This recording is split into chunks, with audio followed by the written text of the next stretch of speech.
SP గారు collector గారి సమక్షంలోనే అప్పుడు ఎస్పీ గారు పిస్తోల్ తీసి వాళ్ళకి గురిపెట్టి ఇక్కడి నుంచి వెళ్ళిపోతారా లేకపోతే కాల్ చేయమంటారా అనేటువంటి పరిస్థితిలో వాళ్ళందరూ పారిపోయారు. సినిమా స్టైల్లో జరిగింది అది. అవును, 5-6 గుండాలు వచ్చారు. వాళ్ళని చూసి జనం ఎక్కడెక్కడ బెంబిలి ఎత్తిపోతున్నారు.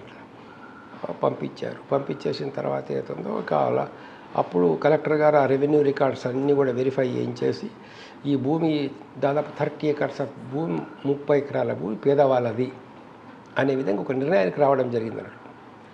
సో ఈ వెట్టి చాకిరీ దాదాపు బంద్ అయిపోయింది అందులో.